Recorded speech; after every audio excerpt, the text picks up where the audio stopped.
Evangelho de Jesus Cristo segundo Lucas, capítulo 22, começando a leitura no versículo 7.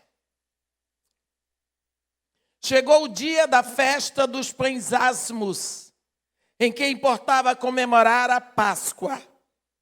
Jesus, pois, enviou Pedro e João, dizendo: Ide preparar-nos a Páscoa para que a comamos.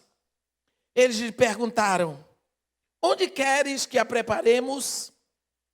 Então lhes explicou Jesus: Ao entrardes na cidade, encontrareis um homem com um cântaro de água. Segui-o até a casa em que ele entrar. E dizei ao dono da casa: O mestre manda perguntar-te, onde é o aposento no qual hei de comer a Páscoa com os meus discípulos? Ele vos mostrará um espaçoso cenáculo mobiliado. Ali fazei os preparativos. E indo, tudo encontraram como Jesus lhes dissera, e prepararam a Páscoa. Chegada a hora, pôs-se Jesus à mesa, e com ele os apóstolos, e disse-lhes: Tenho desejado ansiosamente comer convosco esta Páscoa antes do meu sofrimento. Pois vos digo que nunca mais a comerei, até que ela se cumpra no reino de Deus. E tomando um cálice, havendo dado graças, disse: Recebei e reparti entre vós. Pois vos digo que de agora em diante não mais beberei do fruto da videira, até que venha o reino de Deus. E tomando um pão, tendo dado graças, o partiu e lhes deu, dizendo: Isto é o meu corpo oferecido por vós, fazei isto em memória de mim. Semelhantemente, depois de cear, tomou o cálice, dizendo: Este é o cálice da nova aliança no meu sangue derramado por vós. Amém. Os irmãos podem sentar. Uma das coisas que nós gostaríamos de lembrar um pouco é que a Páscoa é uma festa dos judeus. A Bíblia, quando se refere a Páscoa, diz Páscoa dos judeus. E a Páscoa nos lembra o dia em que, aliás, a noite, em que o anjo da morte visitou a terra do Egito e deixou em cada casa pelo menos um morto, porque foram mortos todos os primogênitos dos homens e dos animais. A Páscoa celebra a saída do povo da terra do Egito. Nós lembramos que Páscoa envolve cordeiro. E quando nós pensamos nisso, nós lembramos a maior profecia bíblica. É a profecia do cordeiro. É a profecia que começa em Gênesis, vai até Apocalipse e continua por toda a eternidade. Mas de quem é essa profecia? O primeiro profeta da Bíblia, mencionado pelo próprio Deus, é Abraão. Quando no capítulo 20 de Gênesis, Deus diz a Abimeleque: restitui a mulher ao seu marido, porque ele é profeta. E ele intercederá por ti e tu viverás. Se, porém, não lhe devolveres, sabes que morrerás tu e tudo o que é teu. Então, quem diz que Abraão era profeta é o próprio Deus. Mas aí você diz: mas qual foi a profecia de Abraão? Qual é o livro profético de Abraão? Abraão profetizou uma vez. E a profecia foi a profecia do cordeiro. Quando Deus diz a ele: Abraão, vai à terra de Moriá e lá sobre um dos montes oferece em holocausto a mim o teu único filho que amas. Ele vai à terra de Moriá e ao terceiro dia ele avista o monte. Então ele diz para os seus trabalhadores: ficai aqui com o jumento, eu e o menino subiremos e, havendo adorado, voltaremos. No meio do caminho, Isaac diz para ele: pai, aqui eu tenho a madeira, tu tens o fogo, tu tens o cutelo, mas e o cordeiro para o holocausto? Onde está o cordeiro para o holocausto? E aquele pai, com o coração sangrando, chorando por dentro, olhou para o filho e disse: Jeová Jiré, o Senhor proverá para si o cordeiro. Nesse momento, Isaac é um tipo cristológico, que subiu aquele caminho carregando madeira para ser sacrificado nela. Como um dia Jesus também subiu carregando a madeira da cruz para ser sacrificado nela. E quando chegou lá, na hora de sacrificar Isaac, Abraão ia descendo o martelo, o cutelo, quando Deus disse: Abraão, e ele: eis-me aqui, Senhor. Chega. Como tu não me negaste o teu único filho que amas em holocausto, eu juro por mim mesmo que não negarei o único filho que eu tenho, o único filho que eu amo, em holocausto por ti, pela tua descendência. E Abraão olhou e tinha um cordeiro para substituir Isaac na morte. Olhe bem essa figura bíblica. Abraão subindo aqui com o filho, chorando, sofrendo, sangrando no coração. Subindo. Cada passo era uma dor ainda maior. Ele não sabia que no outro lado Deus vinha subindo um cordeiro para morrer no lugar do filho dele. Assim você, às vezes, está andando há tanto tempo com uma dor, com um problema, com um pedido, e você nem sabe que Deus está indo na mesma velocidade com a solução, com a resposta. Não é? Deus é assim. Mas por que Deus não avisou Abraão? Porque não era da conta dele. Assim não é da sua conta o que Deus está fazendo, mas Ele está fazendo. E quando Abraão viu o cordeiro, Abraão retirou o filho e sacrificou a Deus o cordeiro. Essa revelação do cordeiro é a profecia de Abraão. E é uma profecia, é uma revelação progressiva na Bíblia. Porque você vai ver aqui um cordeiro morrendo por uma pessoa, substituindo a morte de uma pessoa. Mas na Páscoa, você vai ver um cordeiro morrendo por uma família. Na festa da expiação, um cordeiro por uma nação. Porque Deus tem um cordeiro para toda a humanidade. Então você vê como é progressiva a revelação do cordeiro. Só que agora chega na Páscoa. E Deus diz: cada família tomará um cordeiro. E Ele dá toda a especificação do cordeiro. E diz: deste modo comereis o cordeiro. Lombos cingidos, sandália nos pés, cajado na mão. Era hábito do povo, quando entrava em casa, tirava a sandália, botava perto da porta. Pegava o cajado, encostava assim. E a capa pendurava perto da porta. Estava na hora de sair, pegava a capa, calçava a sandália, pegava o cajado e ia embora. Assim como você hoje pega a chave do carro, não é? Eles pegavam, mulher pega a bolsa, não é? Então assim eles faziam. O que significa?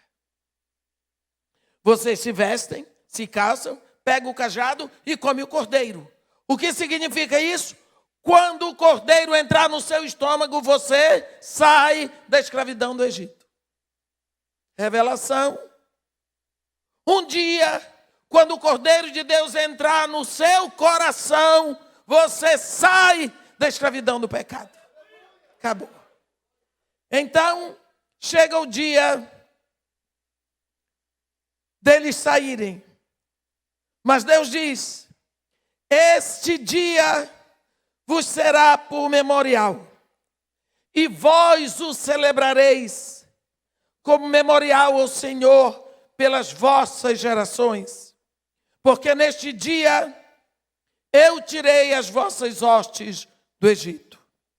Então, a Páscoa é ordenada para os judeus para celebrarem pelas gerações.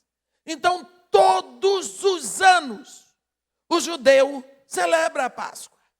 Só que a Páscoa não é uma festa que se celebra no templo ou na sinagoga. Não, é uma festa que se celebra dentro de casa.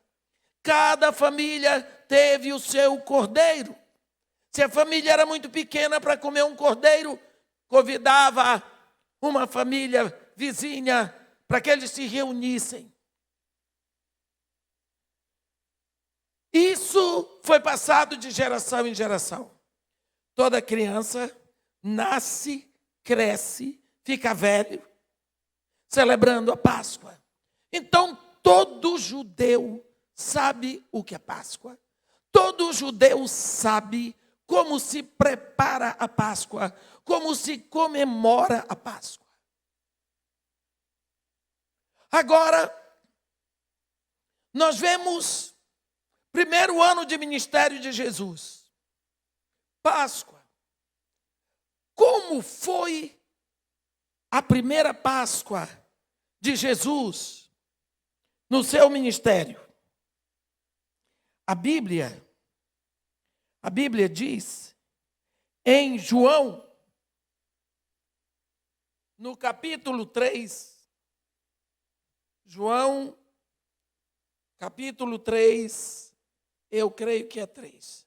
Se não for, a gente vai embora. Então, é capítulo 2.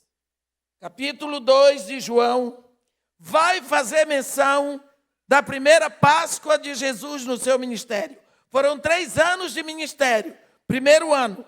No capítulo 2, no versículo 13, está escrito assim: estando próxima a Páscoa dos judeus, subiu Jesus para Jerusalém. Então, essa primeira Páscoa de Jesus no seu ministério, a única coisa que nós sabemos dela, o que marcou essa primeira Páscoa, é que Jesus expulsou os vendilhões do templo. Segundo ano, segunda Páscoa, o que foi que aconteceu? O que foi que marcou essa Páscoa? No capítulo 6 de João, no versículo 3, está escrito assim: então subiu Jesus ao monte e assentou-se ali com seus discípulos. Ora, a Páscoa festa dos judeus estava próxima. Então, segundo ano do ministério de Jesus, segunda Páscoa. O que foi que marcou essa segunda Páscoa? Jesus alimentou, multiplicou pão e peixe para 5.000 homens. Primeira Páscoa, expulsou os vendilhões do templo. Segunda Páscoa, multiplicou comida para uma multidão. Terceira Páscoa, terceiro ano, seria a sua última Páscoa na terra. Então, você vê que Jesus Cristo vai dar toda a atenção a esta Páscoa. Capítulo 22 de Lucas, nós lemos. Então agora é a última Páscoa de Jesus.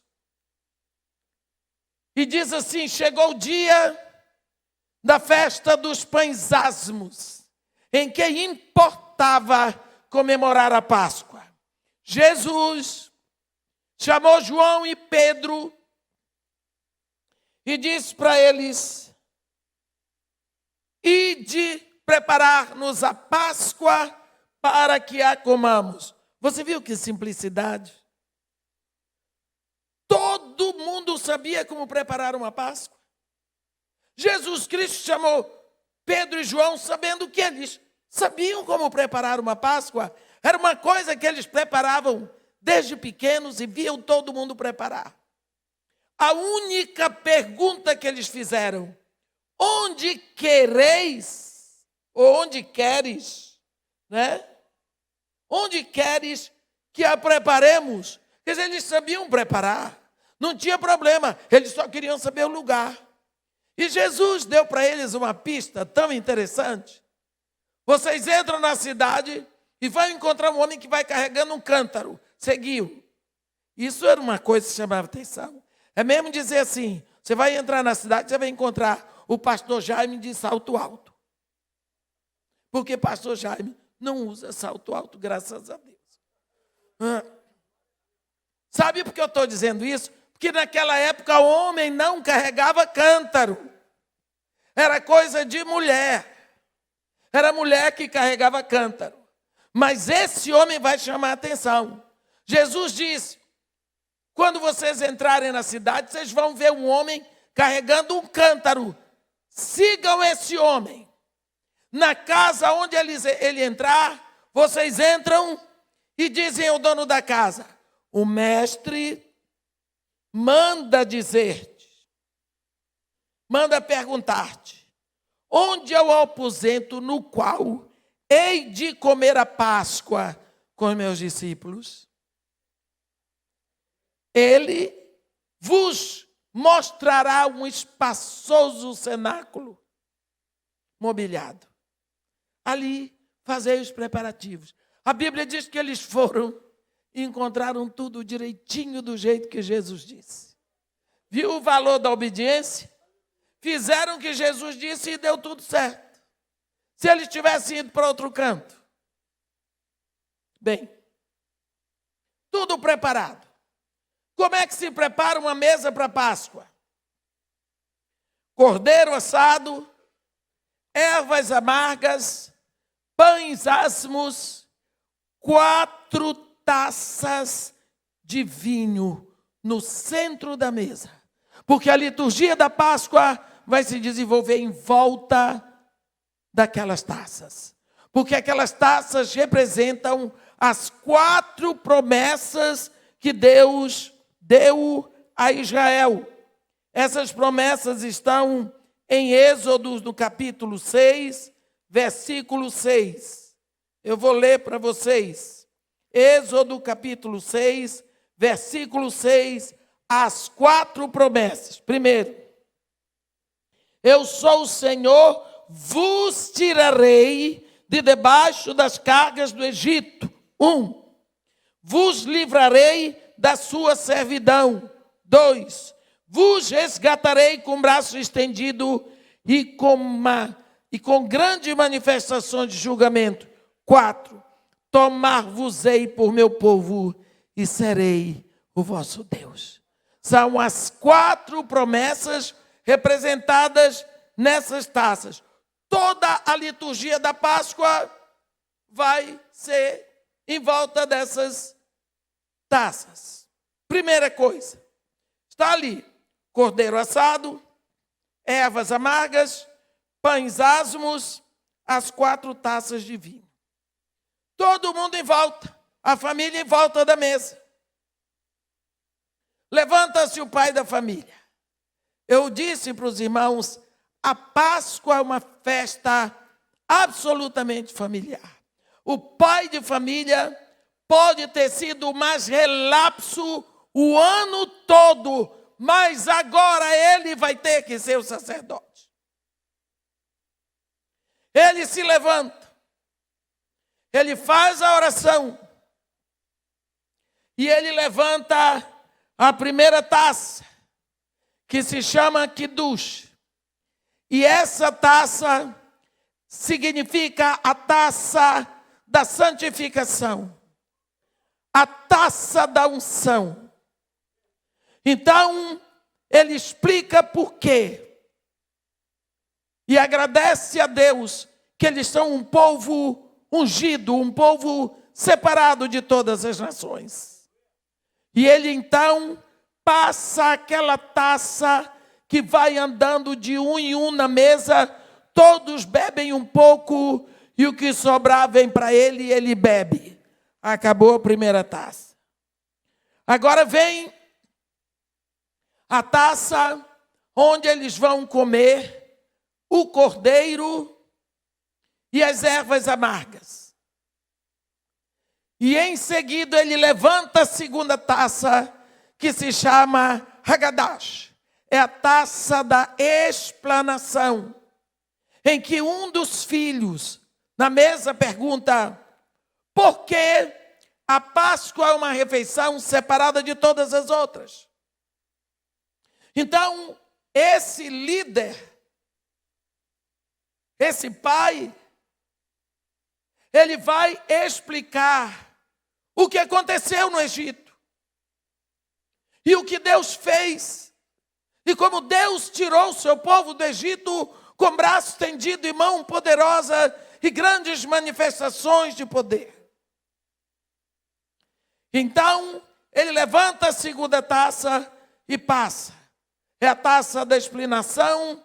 Quando volta para ele, ele bebe, vai para a terceira taça, que é a taça de ação de graças, em que agora eles dão graças por todas as coisas que Deus fez, mas ele então toma o pão e ele aponta para todos da mesa e diz: este é o pão da aflição que nossos pais comeram na terra do Egito. Tomai, parti, comei. Este é o pão que os nossos pais comeram na terra do Egito. Essa é a hora de muita emoção na mesa da Páscoa. Eles choram muito. E então, eles comem aquele pão. E passa a terceira taça, que é a taça de ação de graças. Chega nele, ele bebe e devolve. Aí vem a quarta taça, que é a taça do grande Halel, do Salmo 136, em que eles cantam como se fosse em forma de cânone. Acabou a celebração da Páscoa. É muito rápida, é diferente de todas as outras, e eles preparam com tanto esmero. Todo judeu sabe disso. Todo judeu aprende a fazer isso. E nesse dia aqui, nessa noite, havia na mesa que Jesus mandou preparar 13 judeus. Os 12 discípulos e Jesus Cristo, todos acostumados a comer a Páscoa desde pequenininhos. Agora, depois de estar tudo pronto, estão os 12 sentados e Jesus chega lá, em pé. Ele olha para todo mundo. A Bíblia não diz isso, isso é coisa minha. Olhou, amou e disse: eu tenho desejado ansiosamente comer convosco esta Páscoa antes do meu sofrimento. Pois eu vos digo que nunca mais a comerei, até que esta Páscoa se cumpra no reino de Deus. Tomou um cálice e diz: deu graças, recebei e reparti entre vós. Pois vos digo que de agora em diante não mais beberei do fruto da videira, até que venha o reino de Deus. Jesus Cristo começou a celebração da Páscoa judaica como todos conheciam. Eles sabiam de cor o andamento daquela liturgia. Não é? Foi para a segunda taça, Hagadash. Quando chegou na terceira taça, eles comeram. Mas quando foi na hora do pão, Jesus Cristo tomou o pão e todos sabiam que ele ia dizer: este é o cálice, é o pão da aflição que os nossos pais comeram na terra do Egito. Todo mundo estava preparando ali, eram 12 homens adultos. Mas em vez disso, Jesus Cristo diz: este, tomai, parti entre vós, comei, isto é o meu corpo. Pensa no choque que foi isso ali. De uma hora para outra, todo mundo disse: que é isso que está acontecendo aqui? Tem alguma coisa diferente? O que é isso que está acontecendo? Este é o meu corpo. Puxa vida. O que será que Jesus estava dizendo com aquilo? Eu não sei o que você comeu antes de vir para cá. Mas se você comeu um pedaço de pudim de coco, quando você chegou aqui, você lembrou: o médico me proibiu comer coco, porque senão eu morro. Você pega e corre para o médico: doutor, o senhor disse que eu não podia comer coco, senão vou morrer. Eu comi coco, esqueci. Eu queria que o senhor aqui fizesse uma cirurgia, tirasse de mim um pudim que eu comi. O médico vai dizer: não adianta mais. O pudim, o coco que você comeu, está espalhado em você, está dissolvido em você, já está na sua corrente sanguínea. Não dá para separar. Quando Jesus diz: tomai, parti, comei, isto é meu corpo, ele está dizendo: assim como este pão vai estar dissolvido em você, de tal maneira que ninguém vai poder separá-lo de você, é assim que eu quero estar. Eu quero estar tão dissolvido em você. Eu quero estar tão um só com você. Eu quero ser o seu nutriente. Eu quero estar na sua corrente sanguínea de tal modo que nem o melhor cirurgião possa nos separar. Eu quero ser o alimento de vocês. E quando ele toma o cálice, ele diz: este é o cálice da nova aliança no meu nome, no meu sangue. Olha que Jesus está se referindo a uma aliança específica. Ele está dizendo, ele não está dizendo: este é o cálice de uma nova aliança. Não, da nova aliança. Quando nós estudamos, às vezes a gente não dá muita atenção para os artigos definidos e indefinidos, briga-se com o professor, pesca-se na escola, mas nessa hora faz falta. Como faz falta na exegese, quando você não estudou bem os artigos e os substantivos e as vírgulas, e como faz falta. Ele está dizendo: este é o cálice da nova aliança no meu sangue. O que foi que aconteceu ali? Vamos lembrar um pouquinho. A primeira aliança que Deus fez foi com Abraão. No capítulo 15 de Gênesis, Deus fez uma aliança e ela foi selada com sangue. Lembra disso? Foi selada com sangue. Novilho, cabra e cordeiro. Sangue de 3 animais. Está no capítulo 15 de Gênesis, versículo 9. Então teve sangue para selar aquela aliança.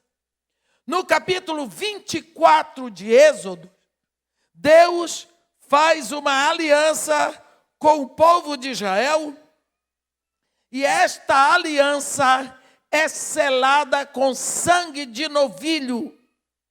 Moisés tomou metade do sangue e o pôs em bacias, e a outra metade aspergiu sobre o altar.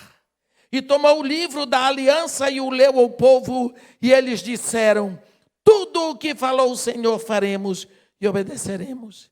Então tomou Moisés aquele sangue e o aspergiu sobre o povo e disse: eis aqui o sangue da aliança que o Senhor fez convosco a respeito de todas essas palavras.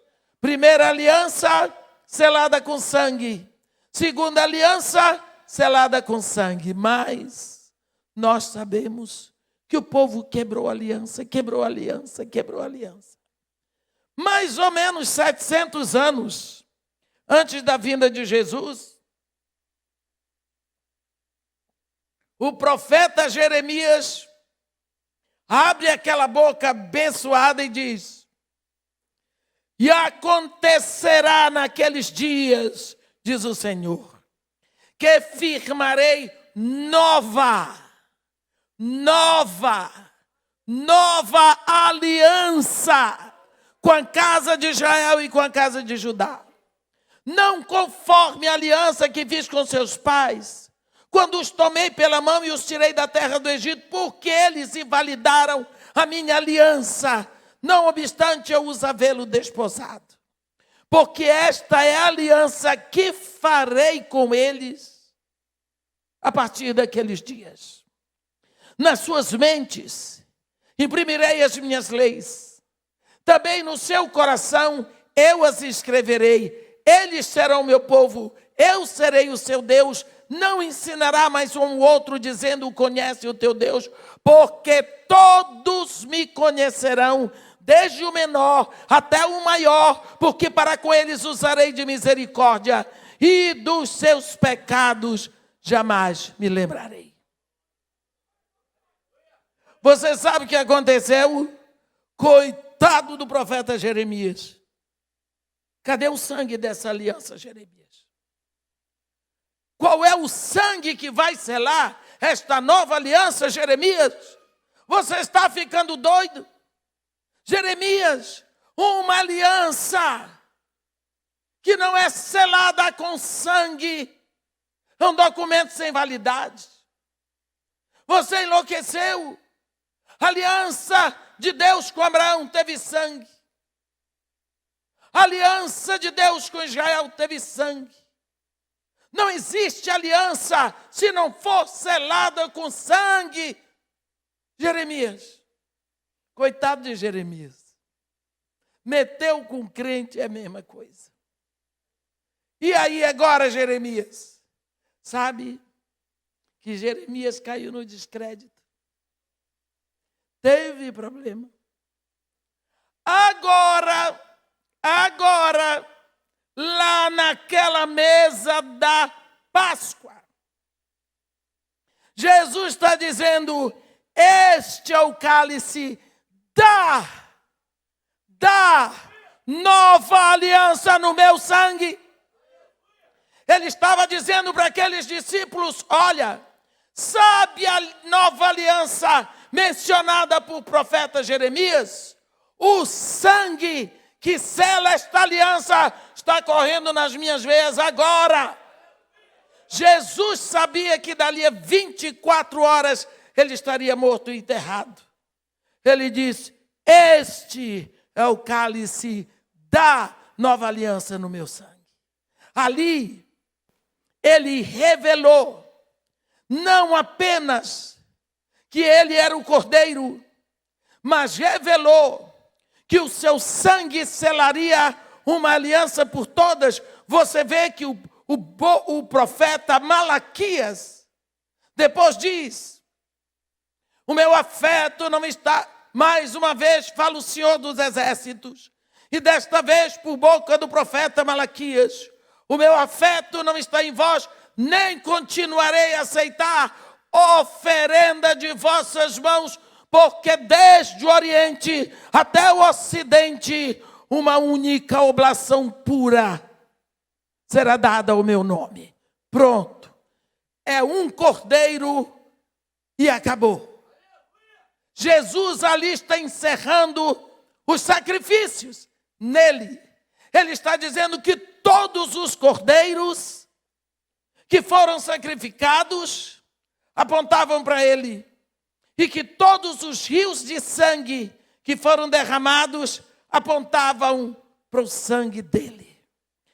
É tão importante isso, meus irmãos, que quando Paulo ele é arrebatado da terra para receber a revelação do evangelho a ser pregado para os gentios, você lembra que Paulo diz que foi ficar 3 anos no deserto da Arábia e em Damasco, ele diz, para conhecê-lo e o poder da sua ressurreição e a comunhão com os seus sofrimentos, conformando-me com ele na sua morte. Ele diz, foi por esse tempo que eu recebi a revelação do evangelho das insondáveis riquezas de Cristo.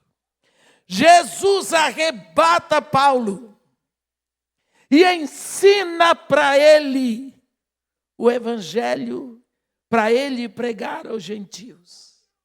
Sabe o que foi que Jesus ensinou? A ceia. Você sabe que a única carta que menciona a ceia é Coríntios, escrita pelo apóstolo Paulo, no capítulo 11. 1 Coríntios 11, no versículo 23, ele diz, porque eu recebi do Senhor o que também vos entreguei, que o Senhor Jesus, na noite em que foi traído, tomou o pão e, tendo dado graças, o partiu e disse, isto é o meu corpo, que é dado por vós. Fazei isto em memória de mim. Por semelhante modo, depois de haver ceado, tomou também o cálice, dizendo, este cálice é a nova aliança no meu sangue. Fazei isto todas as vezes que o beberdes, em memória de mim. Porque o versículo,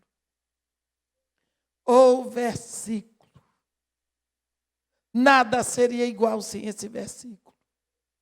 Versículo 26 de 1 Coríntios 11. Porque todas as vezes que beberdes, que comerdes este pão e beberdes o cálice, anunciais a morte do Senhor até que ele venha.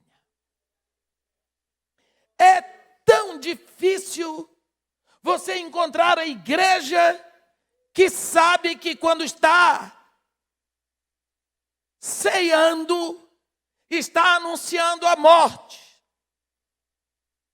Por que é tão importante? Porque Jesus quer ser lembrado pela sua morte. A anunciação de Jesus não foi suficiente para nada. O nascimento de Jesus não foi suficiente. A pregação de Jesus, os milagres, os prodígios não foram suficientes. Só a sua morte. Só a sua morte. Nós precisamos anunciar que Deus veio à terra e que Ele morreu e foi ressuscitado. Porque todas as religiões pregam um povo que sai correndo atrás de Deus. Mas o cristianismo anuncia de um Deus que deixa a sua glória e vem atrás de nós. O amor de Deus o impulsiona a fazer isso, para que sejamos recebidos. Nós esquecemos que quando ceiamos, estamos anunciando a morte de Jesus. Olha, por que é tão importante?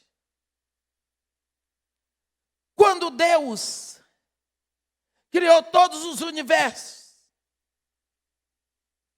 Ele separou no meio do universo um planetinha, a Terra. E deve ter pensado, ei, planetinha, eu tenho uma porção especial para você. E deixou a Terra lá, no meio do universo. O Espírito de Deus disse, vou tomar conta. Pairou sobre a superfície das águas. A Bíblia diz, no princípio criou Deus os céus e a terra. A terra, porém, era sem forma, vazia. Havia trevas sobre a superfície do abismo. O Espírito de Deus pairava sobre a superfície das águas.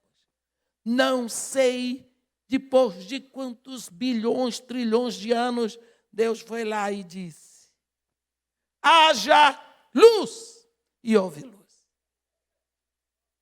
E depois, Deus diz, haja separação entre luz e trevas. E houve. Deus está ordenando a separação entre luz e trevas. E quando Paulinho de Tarso fala de jugo desigual, ele diz que comunhão pode haver entre luz e trevas. Não pode. Agora presta atenção. Quando Jesus acaba de revelar a ceia, ele sai cantando o grande ralé com seus discípulos e vai e desce e atravessa o vale do Quidom. E ele, em vez de ir para a direita, para o Monte das Oliveiras, ele dobra para a esquerda, para um jardinzinho pequeno, que é o jardim do Getsemane, onde ele gostava de ir com seus discípulos. Tanto gostava que Judas sabia que ele estava lá, para levar o povo para prendê-lo. Quando ele chegou lá, a Bíblia fala que ele teve a grande agonia. E a Bíblia registra que Jesus Cristo orou 3 vezes a mesma oração. Pai, se for possível, afasta de mim esse cálice.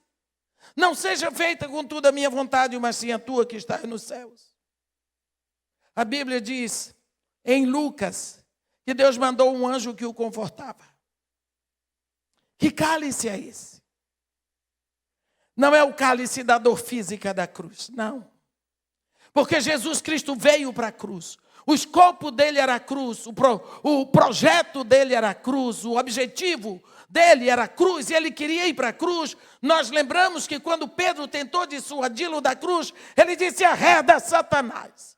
E quando ele ia subindo para Jerusalém, ele confessou para os seus discípulos, é necessário que o Filho do Homem ascenda a Jerusalém, para sofrer muito na mão das autoridades, para ser preso, julgado, condenado, crucificado e morto.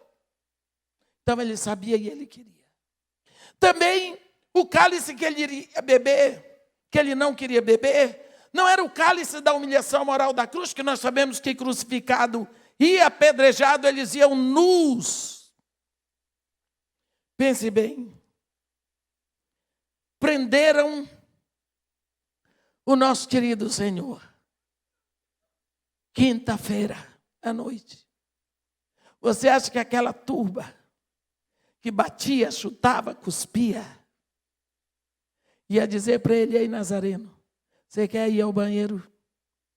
Foi para a casa de Pilatos, Caifás, Pilatos, Herodes, Pilatos, apanhando, empurrado, caindo. Alguém disse para ele, você precisa ir ao banheiro. Ele era um homem como você, meu irmão. Um ser humano como todos nós. Pense na humilhação que esse homem passou. Até a hora que eles tiraram toda a roupa para expor o seu corpo entre os céus e a terra, diante dos seus discípulos, da sua mãe, seus irmãos, as mulheres que o seguiam, seus inimigos. Que coisa. Não era esse o cálice. Que cálice era esse do qual Jesus tinha pavor de pensar que ia beber? Quando Jesus estava na cruz, ele estava diante do Pai o tempo todo. Você vai observar que ele falou com o Pai As 7 vezes que ele falou na cruz, ele falou. Primeira palavra que ele diz na cruz é: Pai, perdoa-lhes, eles não sabem o que fazem. E a 7ª palavra é: Pai, nas tuas mãos entrego o meu espírito. Então ele esteve diante do Pai o tempo todo, como nós devemos permanecer na hora da dor. Mas chegou a hora em que ele iria tomar o cálice que ele não queria. Ele ia tomar sobre si todo o pecado da humanidade. Todo o pecado. Ele ia se transformar ali no imoral, no ladrão, no imbecil. Você pode pensar, todos os pecados do mundo estariam nele. Você entende isso? Só que a Bíblia diz em 1 de João 1, versículo 5, Deus é luz e nele não há treva alguma. Mas a Bíblia diz que pecado é treva.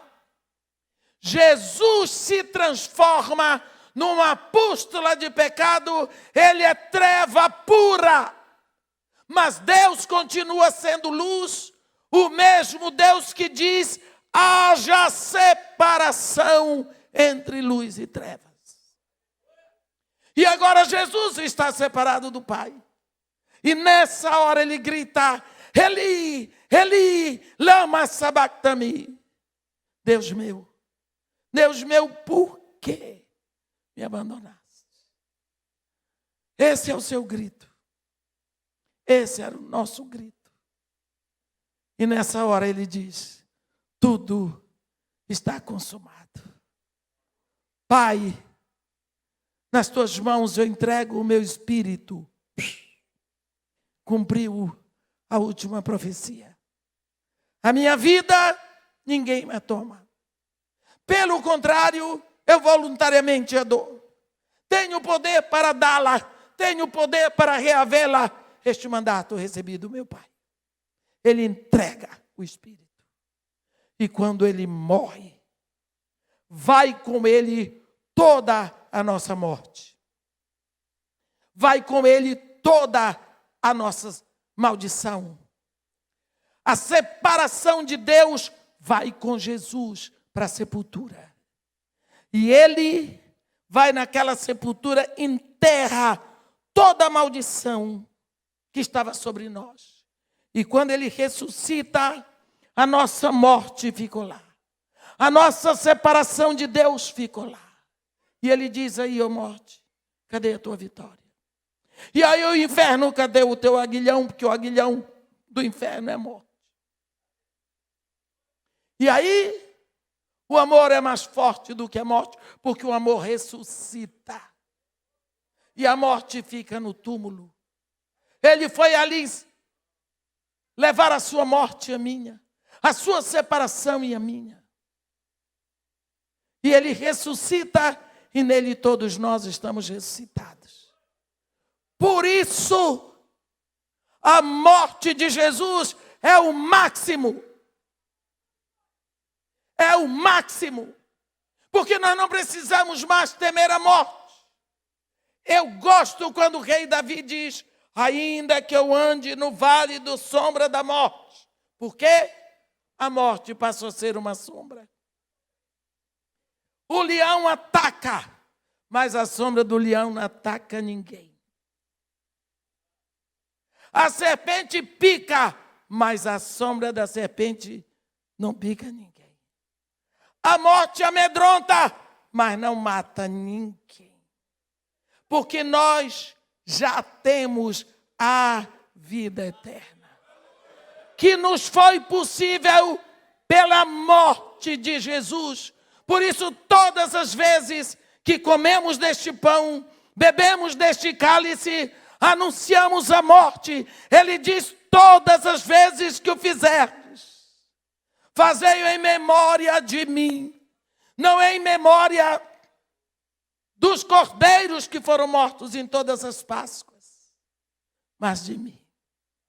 Portanto, meus irmãos, é tão bom poder cearmos juntos e sabermos que há quantos anos nós estamos aqui anunciando juntos a morte de Jesus, porque nele todos nós morremos para na sua ressurreição termos a salvação.